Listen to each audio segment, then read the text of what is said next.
안녕하세요. 오늘 343페이지 권리관계 할 차례죠. 지금 우리가 하는 게 뭐냐면 확인 설명해야 될 내용입니다. 확인 설명해야 될 내용이 9가지가 있죠. 확인 설명해야 될 내용이 기권, 가공, 상태, 환지세 9가지가 있습니다.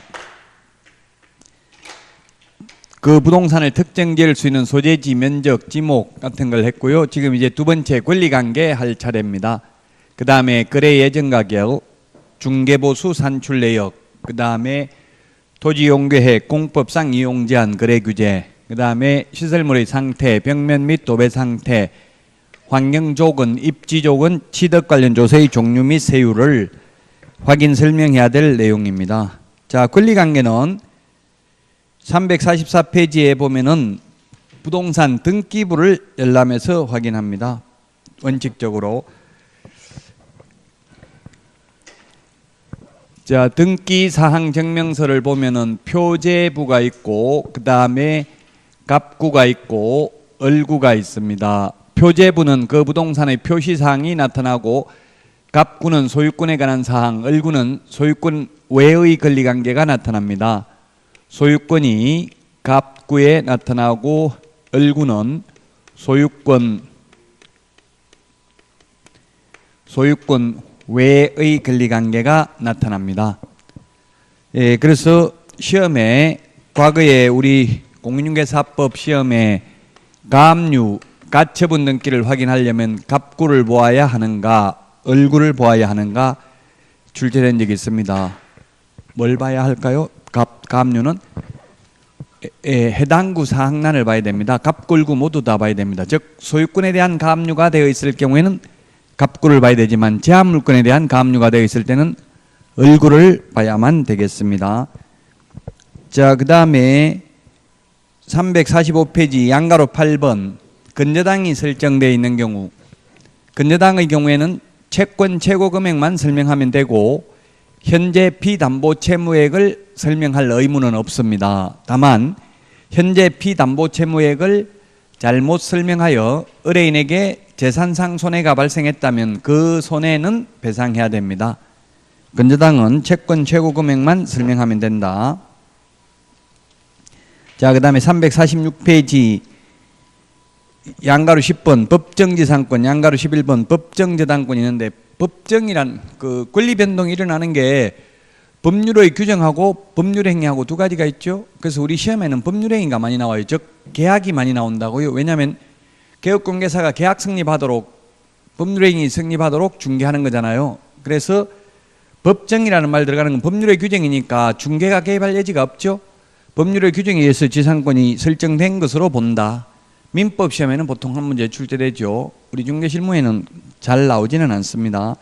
법정저당권도 토지 임대인이 변제기를 경과한 채후 2년 차임 채권에 의하여 그 지상에 있는 임차인 소유의 건물을 압류한 때에는 저당권과 동일한 효력이 있다. 민법 649조에 있습니다.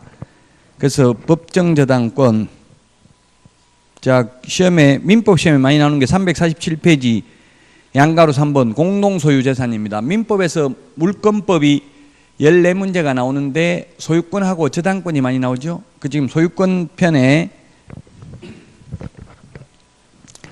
아마 지금 청계산, 금토동, 기획부동산 이렇게 한번 쳐보세요. 이게 청계산, 금토동, 기획부동산 몇 명한테 한 필지를 몇 명한테 팔았는지 한번 보세요. 공유지분으로. 청계산, 금토동, 기획부동산 집어보면 아마 나올 것 같은데 인터넷에.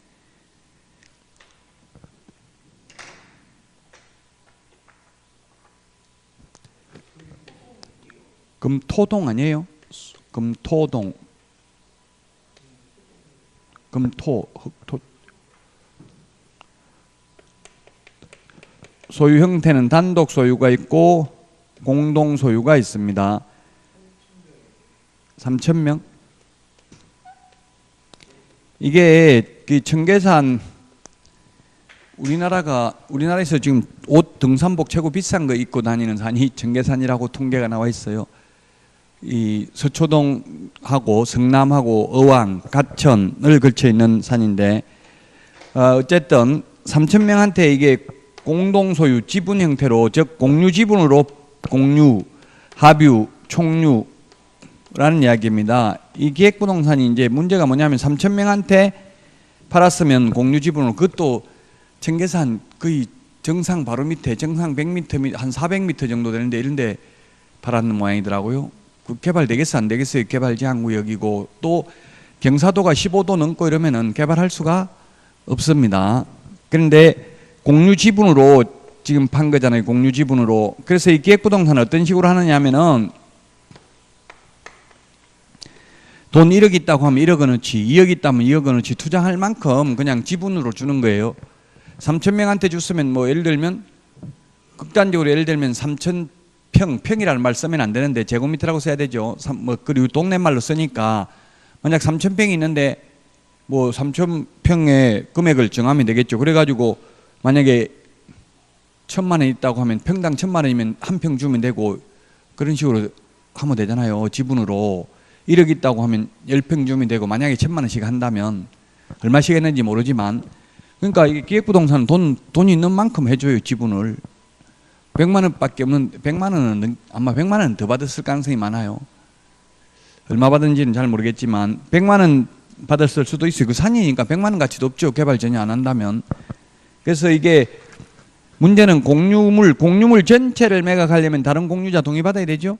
공유 지분만 처분하려면 다른 공유자 동의 안 받아도 되는데 그 3,000분의 1 지분 그 팔기 쉬워요, 어려워요? 살 사람 없겠죠. 그럼 만약 개발이 된다 하더라도 이게 3,000명 전부 동의를 받아야 되는데 그 전체를 개발하려면 거의 불가능이겠죠. 죽을 때까지 팔기는 어렵다고 봐야 돼요. 그래서 공유 지분만 처분하면 다른 공유자 동의 받을 필요 없다. 합유는 합유 지분만 처분하더라도 다른 합유자 동의를 받아야 된다. 총유는 지분이 없기 때문에 사원총회 결의가 있어야 된다. 이 정도만 하겠습니다. 민법에서는 한 문제 출제되고 민법에서는 거의 1시간 정도 강의합니다. 지금 실무는 전 과목이 다 나옵니다. 자세하게 하려면 저 혼자 전 과목 강의 다 해야 됩니다. 예, 그래서 계략적인 것만 보고 넘어가겠습니다. 다음은 거래 예정 금액입니다. 거래 예정 금액은 개업 공인중개사가 계략적으로 평가한 금액입니다. 일종의 시세입니다. 그래서 시세도 설명해야 된다고. 터무니없이 만약에 시세는 3억 하는데 매도인이 5억에 내놨다고 이거 5억입니다 이런 식으로 말하면 안 되겠죠. 참 이게 골치 아픈 일들이 많아요. 중개업을 하다 보면은 현실적으로. 오늘도 아침에 전화가 왔던데 지금 계약을 오늘 하기로 했는데 예를 들면 이틀이 미뤄졌대. 무슨 바쁜 일이 있다고. 그래서 이틀 있다 계약하기로 했는데 구두로는 계약을 다 했는데 그 살 사람은 지금 자기가 전세 살고 있는 거 지금 다른 사람한테 전세를 내놓고 사야 되잖아요. 먼저 내게 나가고 나야 살 수 있죠. 그래서 이거 뭐 예를 들면 지금 5월 말에 전세 들어올 사람이 있는데 그러면 5월 말에 이거 팔 거냐 하니까 판다 다 했는데 지금 전화 와가지고 안 되겠다. 너무 짧다 시간이 한 달. 그래서 계약 깨겠다 이렇게 하는데 벌써 전세 사는 사람은 지금 다른 사람한테 지금 전세를 이미 내버렸다고 내놓고 가계약금 100만 원 받았다더라고요. 가계약금 이게 이제 문제죠. 계약금을 안 돌려주려고 하고 이러니까 참 이 날짜 맞추는 거 이런 게 힘들어요. 그러니까 만약에 집을 살려면 살 사람은 내가 살고 있는 집이 있으면 팔고 나서 사야 돼요. 먼저 파는 것부터 먼저 파는 게 급하죠. 팔리고 나면 그 팔리는 사람 들어올 날짜에 맞춰가지고 사거나 구해야 돼요. 그 날짜 맞추기가 상당히 어려워요. 348페이지 중개보수 및 실비금액과 그 산출 내역도 설명해야 된다. 이걸 설명해야 되는 이유가 옛날에는 중개보수 받으면 영수증을 교부하고 5년 동안 보존할 의무가 있었는데 지금은 그러한 의무가 삭제됐기 때문에 설명하고 설명서에 기재도 해야 됩니다. 자, 그 다음에 4번 토지이용계획 공법상 이용제한 거래규제. 공법상 이용제한 거래규제는 349페이지에 있는 이 토지이용계획 확인서를 통해서 확인하면 됩니다. 그러나 350페이지 보시면 50페이지 유의사항 2번을 보면 이 토지 이용계획 확인서를 통해서 모든 용도 지역 지구 구역을 모두 다 확인할 수 있는 것은 아닙니다. 즉 학교 환경위생정화구역, 철도 보호지구 이런 것들은 확인할 수가 없습니다. 그 시험에 토지 이용계획 확인서를 통해서 모든 공법상 이용제한 거래 규제를 모두 다 확인할 수 있다. X입니다. 모두 다 확인할 수 있는 것은 아닙니다. 자, 그 다음에 352페이지 시설물의 상태, 그 다음에 6번 벽면 및 도배 상태, 7번 일조, 소음, 진동 등 환경 조건, 8번 입지 조건, 9번 취득 관련 조세의 종류 및 세율, 이게 확인 설명해야 될 내용이라는 것만 기억하면 되겠습니다. 자, 그러면 이제 확인 설명서 서식이 문제인데 서식 357페이지에서 거의 한 문제 출제됩니다. 357.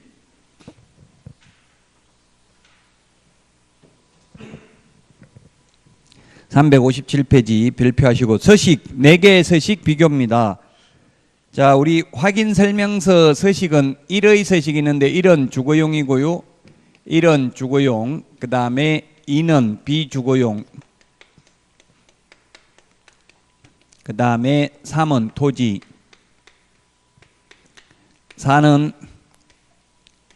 임목, 광업재단, 공장재단입니다.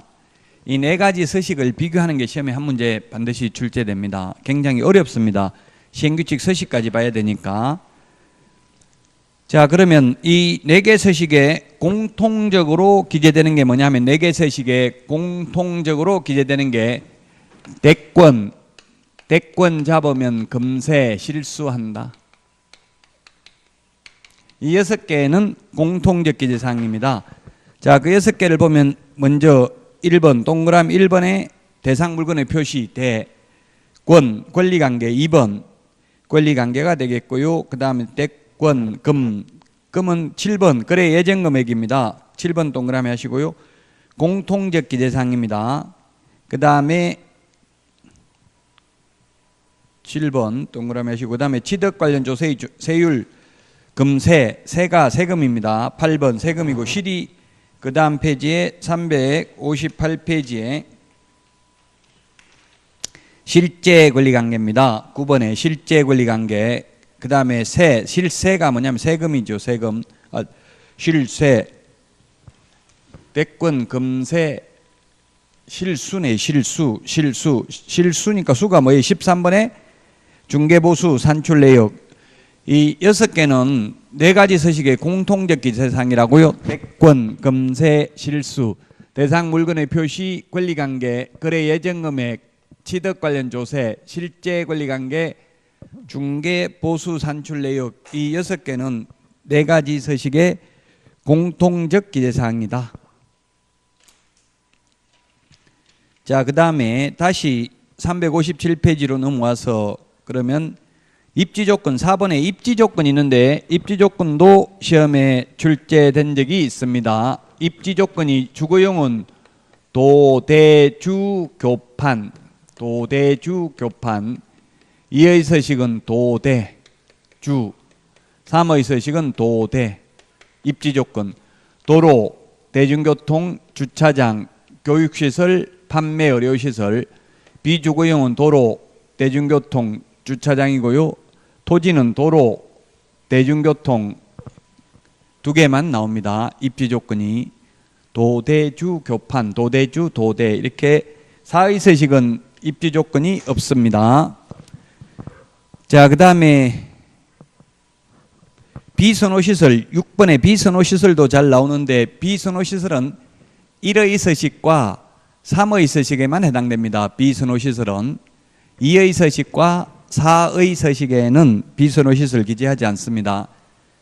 제가 그 부동산학과 학생들한테 리포트로 이 확인 설명서의 문제점과 개선 방안에 대해서 쓰시오 이렇게 했더니만 이거 많이 적었더라고요. 비선호시설 너무나 광범위하다. 차라리 4대 비선호시설에서 쓰레기 소각장, 열병합발전소, 뭐 화장장, 봉안당 이런 식으로 구체적으로 적시되어 있으면 그것만 적으면 되는데 막연하게 비선호시설이라고 하면 호불호는 개인차가 있어 다 다르잖아요. 그래서 너무나 광범위하게 돼 있어서 교육공개사가 100% 지키기가 어렵다.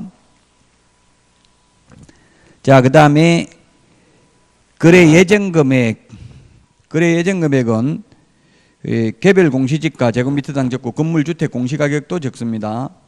그 다음에 취득 관련 조세는 취득세, 농어촌 특별세, 지방교육세 적고요.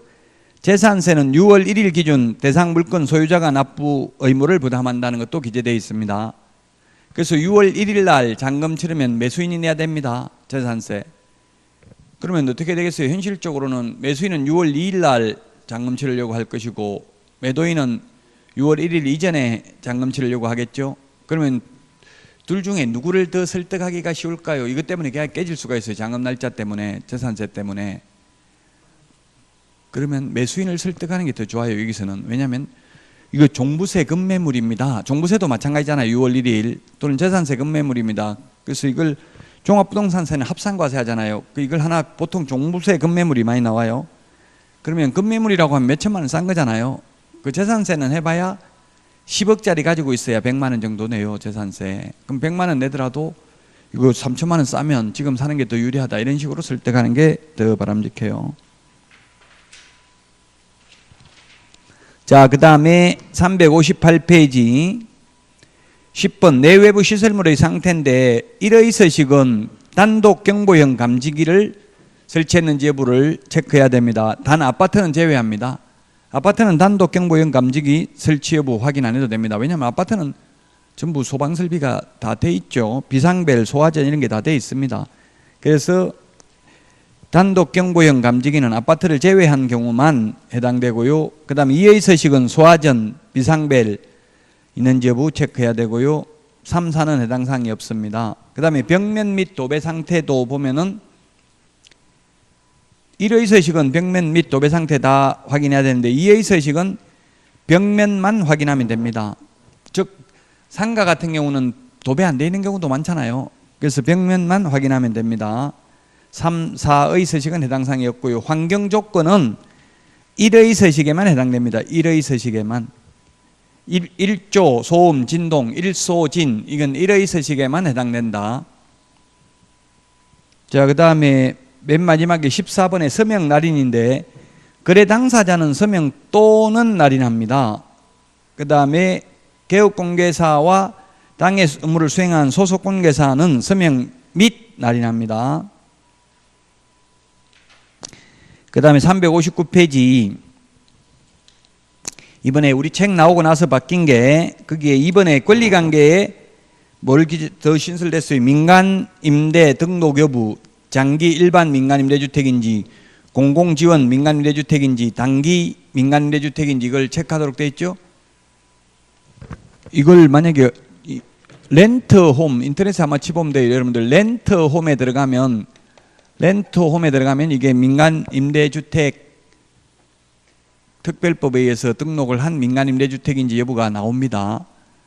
그래서 만약에 이게 민간 임대주택이면 민간 임대 등록을 한 민간 임대주택이면 반드시 표준계약서를 사용해야 되고 또 그 임대기간 동안 의무기간 4년, 8년이 있는데 그 의무기간 동안 팔아먹어도 안 되고요. 그 임대 의무기간 안 지키면은 3천만 원 이하의 과태료입니다. 올리는 것도 정액 청구도 5%밖에 못 올립니다. 1년에 최대 5%. 그 다음에 거기에 동그라미 3번 국토 토지이용계획 공법상 이용제한 및 거래 규제에 관한 사항 중에 그게 오른쪽에 주택거래 신고지역 이거 삭제됐습니다. 주택거래 신고지역 삭제됐습니다. 책 나오고 나서 바뀐 거예요. 주택거래 신고지역은 이미 주택법에서 옛날에 폐지됐죠. 그래서 이번에 서식 바뀔 때 이 주택거래 신고지역 없어졌습니다. 자, 그 다음에 이의 서식 보겠습니다. 이의 서식도 362페이지도 제가 프린트 확인 설명서 서식 개정된 거 내드렸죠. 옛날에. 여기도 2번 권리관계에 역시 민간 임대 등록 여부를 확인하도록 되어 있습니다. 그럼 민간 임대 주택은 주택만 해당되는데 왜 이의 서식에 이게 민간 임대 주택인지 여부를 체크하겠어요? 즉 오피스텔은 비주거용인데 오피스텔도 준주택에 해당되어서 민간 임대 주택에 들어갈 수가 있습니다. 민간임대 등록을 가능합니다. 등록이 가능하기 때문에 이의 서식도 민간임대 등록 여부를 체크하도록 되어 있습니다. 356페이지가 3의 서식이고요. 그 다음에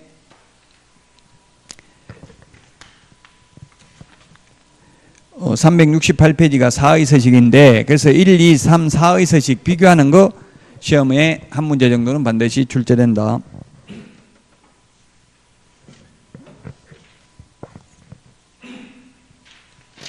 자, 다음은 371페이지 분묘기지권입니다. 분묘기지권은 관서법상 인정되는 물권인데 민법에도 출제될 수 있지만 우리 관서법상 인정되는 물권이 부동산에 대해서는 딱 두 개입니다. 법정지상권하고 분묘기지권. 근데 법정지상권은 민법 시험에 많이 출제됐고요. 분묘기지권은 외려 공인중개사법에 많이 출제됐습니다. 민법보다. 자, 분묘기지권이라는 건 뭐냐 하면, 분묘기지권이란 조상숭배의 전통적인 윤리관에 따라 분묘의 수호와 봉사를 위해 판례가 간섭법상 특수지사권으로 인정하고 있는 제도이다. 특히 임야의 매매를 중개하는 경우 개업공개사가 가장 주의해야 될 것이 바로 이 분묘기지권의 존재 유무라고 볼 수 있다. 자, 동그라미 1번 분묘기지권의 기속 주체는 종손입니다. 종손, 장남입니다. 그 다음에 동그라미 2번, 동그라미 2번은 이게 뭐냐 하면 분묘기지권, 이게 작년 시험에 출제됐는데 동그라미 2번이 분묘기지권은 2001년 1월 13일 장사 등이 관한 법률이 시행된 이후에 사망하신 분들은 분묘기지권 인정되지 않습니다. 근데 이게 동그라미 2번 대법원 판례가 무슨 말이냐면은, 그러면 대법원 그 소수설은 2001년 1월 13일 현재 20년 지난 분묘들만 분묘기지권이 인정된다 이런 소수설이 있는데 그게 아니다. 다수설은 다수설이라기보다 다수 그 대법관들의 견해는 예를 들면 1995년도에 사망을 해가지고 매장을 했다 하더라도 2001년 1월 13일 현재는 20년이 안 지났지만 지금 현재는 20년 지났잖아요. 그래서 분묘기지권 인정된다 이 뜻이에요. 이게 작년 시험에 출제됐습니다. 29회 시험에 동그라미 2번이. 자, 2번 분묘기지권의 취득이 세 가지가 있습니다. 첫 번째 동그라미 1번 371페이지 맨 밑에 남의 땅에다가 주인 동의받고 분묘를 설치한 경우 분묘기지권이 인정됩니다. 동그라미 2번 남의 땅에다가 주인 동의받지 않고 설치했다 하더라도 20년간 평온공연하게 그 분묘기지를 점유하고 봉제사한 경우에 분묘기지권을 시효 취득합니다.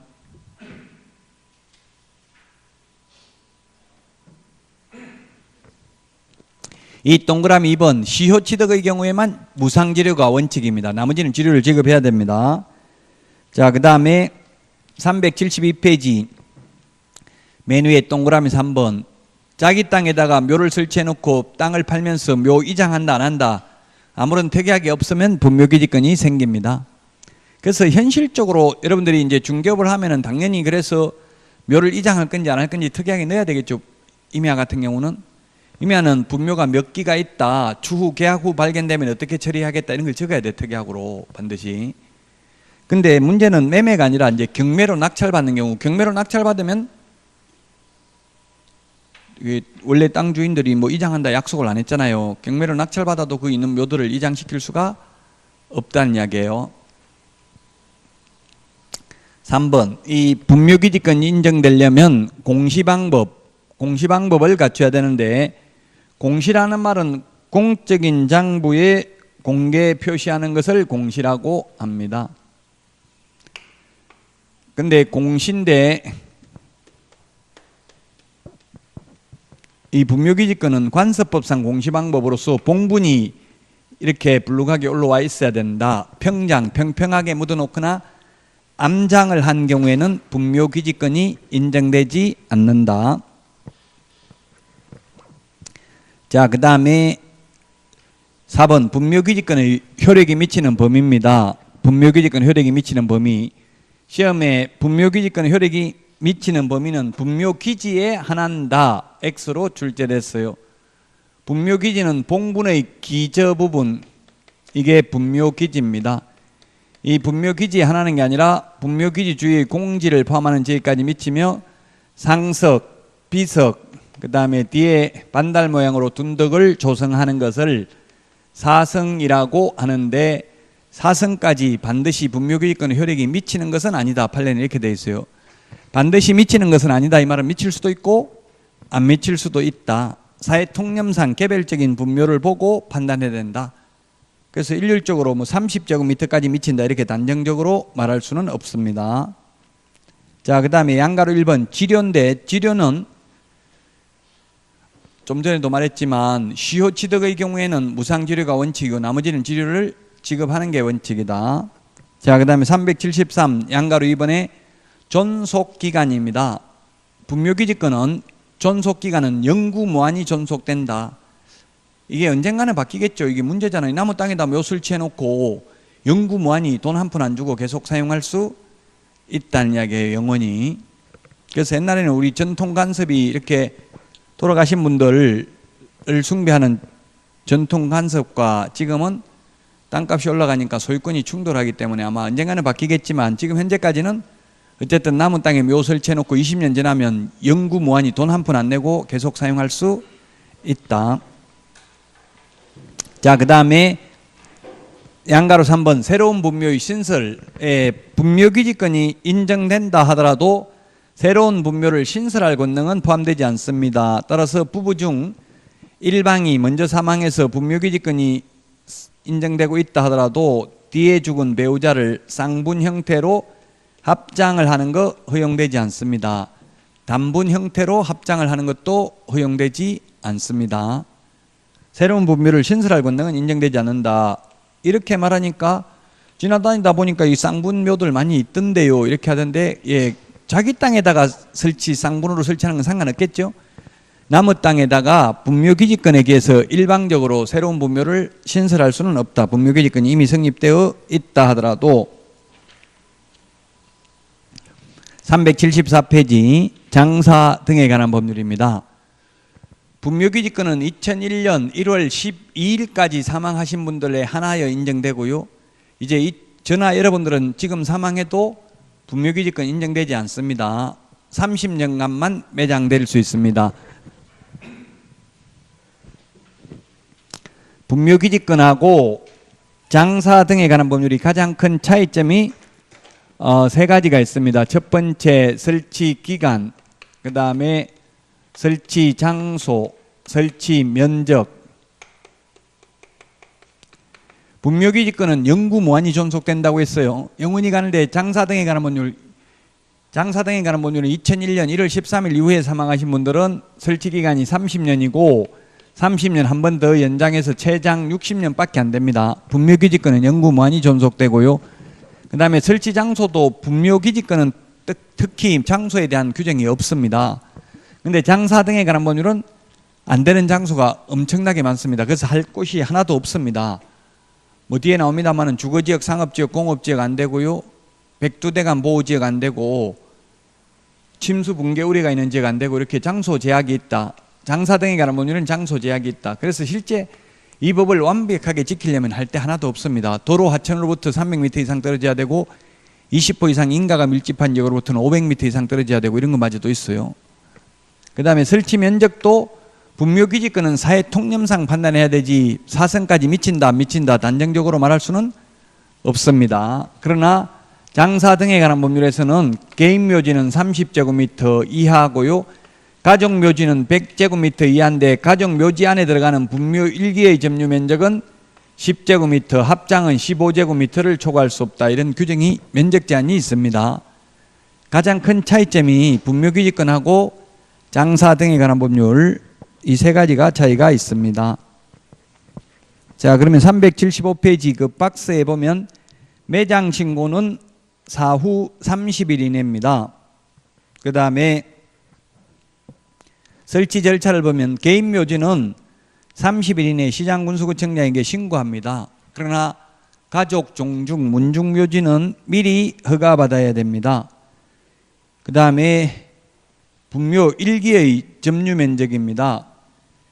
분묘 1기의 점유면적인데 개인 묘지는 30제곱미터 초과 금지. 초과 금지라는 말은 이하라는 말이죠. 이하.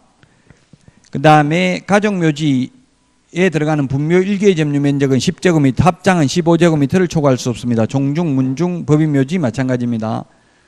설치 면적은 개인 묘지는 30제곱미터 이하, 가족묘지는 100제곱미터 이하, 문중, 종중묘지는 1000제곱미터 이하, 법인묘지는 10만 제곱미터 이상입니다. 자, 그러면 가족묘지는 100제곱미터 이하고 가족묘지 안에 들어가는 분묘 1개의 점유 면적은 10제곱미터 이하니까 가족묘지에는 10개의 분묘가 들어갈 수 있죠. 묘지가 더 넓은 개념입니다. 분묘는 시신이나 유골을 안장하는 시설을 분묘라 하고요. 분묘를 설치하는 구역을 묘지라고 합니다. 그래서 묘지가 더 넓은 개념입니다. 자, 그 다음에 375페이지 묘지 등의 설치 제한 지역. 시험에 나온 적 없습니다. 한 번도. 이거 100% 지키려고 하면 할 때 하나도 없다고 했죠. 동그라미 1번 녹지 지역 되는 것도 있고 안 되는 것도 있고요. 그 다음에 동그라미 2번 상수원 보호구역 안 되고, 동그라미 3번 376페이지 문화재 보호구역 안 되고요. 그 다음에 4번에 안 되는 게 주거지역, 상업지역, 공업지역 안 되고요. 그래서 주거지역이 안 되는데 SBS 세상에 이런 일이에 보니까 자기 집 마당에다 묘 설치해놓고 아침에 인사하고 가고 그런 사람 나왔죠? 안 됩니다. 그거 주거지역, 상업지역, 공업지역 안 됩니다. 수변구역, 특별대책지역 안 되고요. 그 다음에 접도구역, 하천구역, 하천구역, 농업진흥지역 안 됩니다. 그 다음에 생활환경보호구역 안 되고요. 최종림, 시험림, 특별산림보호구역 안 됩니다. 보전국유림 안 됩니다. 백두대간 보호지역 안 됩니다. 사방지 안 됩니다. 군사기지 및 군사시설 보호구역 안 됩니다.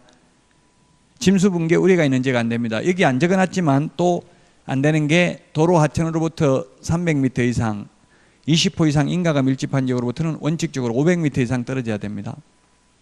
이걸 다 지키면 설치할 때 하나도 없다. 아직 시험에 나온 적은 없습니다.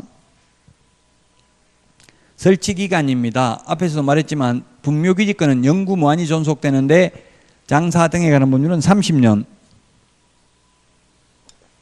그리고 377페이지에 보면 30년 한 번 더 연장 1회에 하나여 연장이 가능합니다. 동그라미 1번. 자, 그 다음에 양가로 2번 설치기간이 종료된 분묘의 처리입니다. 동그라미 1번 설치기간이 끝난 분묘의 연고자는 설치기간이 끝난 날로부터 1년 동그라미 해놓으세요. 1년 이내에 해당 분묘에 설치된 시설물을 철거하고 매장된 유골을 화장하거나 봉안해야 된다. 1년입니다. 자, 그 다음에 5번 무연고 분묘의 처리입니다. 타인토지 등에 설치된 분묘의 처리인데 옛날에 2001년 1월 12일까지 사망하신 분들은 분묘기지권이 인정됐잖아요. 나무 땅에다 설치해놔도. 이제 안 됩니다. 개장 허가받아서 옮길 수 있습니다. 그래서 현실적으로 이제 이거는 완전 실무적으로 시험에는 안 나오겠지만 오래된 묘를 지금 이장은 꼭 해야 됩니다. 뭐 빌라 같은 거 지어야 됩니다. 예를 들면 야산의 바로 밑에 개발을 해야 되는데 20년 넘은 묘가 있습니다. 그러면 합의해 주겠어요? 안 해주겠어요? 주인을 찾아내면 보통은 처음엔 합의해 준다. 이제는 이장한다고 해요. 이때까지 그냥 했으니까. 이장한다 해놓고 나중에 팔았다 하면 개발한다고 하면 안 된다. 이렇게 모두 하겠다. 이런 식으로 나온다고. 못 하겠다는 말은 돈 많이 달라는 이야기죠. 돈 많이 좀 하겠죠. 끝이 없어요. 계속 돈 더 달라 하고 공사 못 합니다. 그러다 보면 뭐 엄청 금융 비용하고 도산할 수도 있겠죠. 빨리 개발해야 되는데 못하고 계속 하면은. 그래서 현실적으로는 그렇게 많이 하더라고요.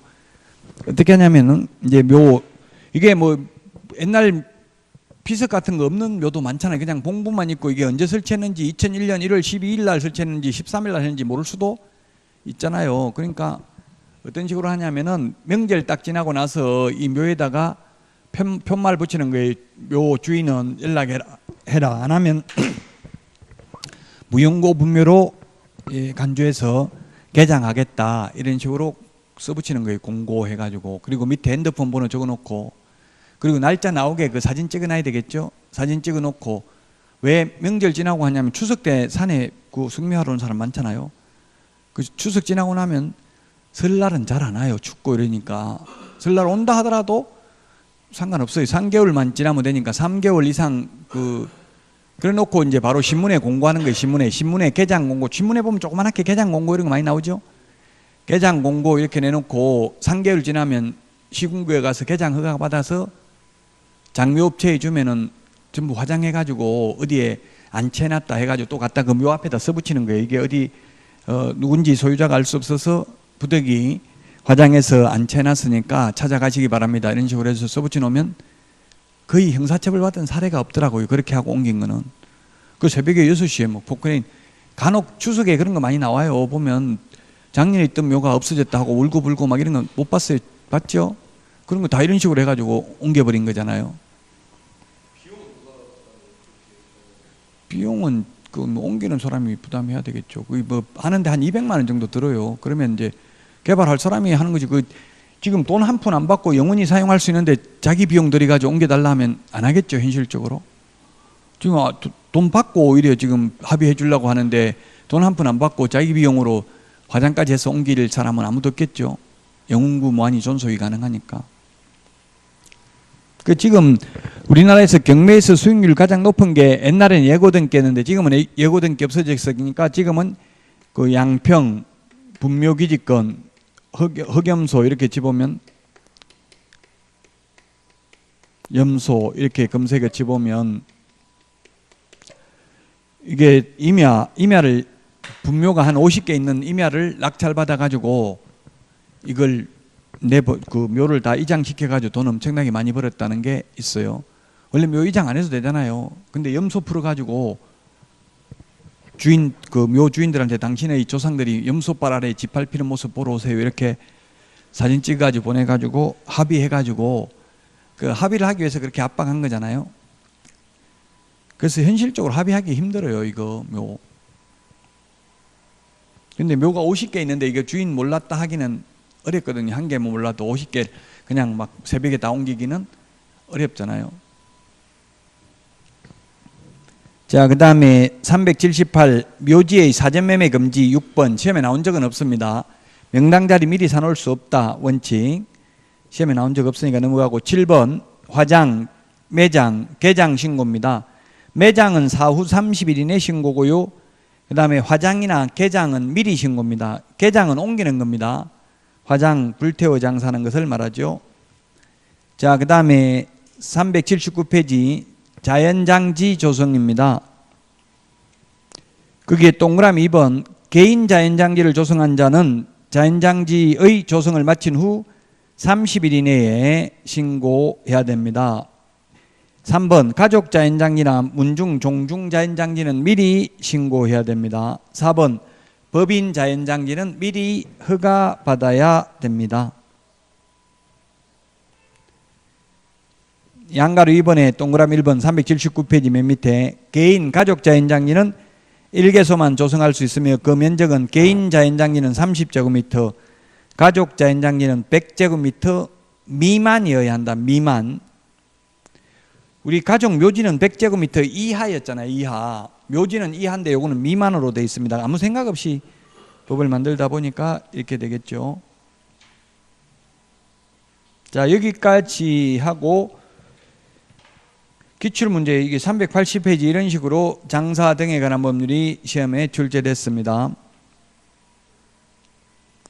답은 1번인데 아까 말했지만 개장은 미리 신고해야 된다 했잖아. 개장이나 화장은.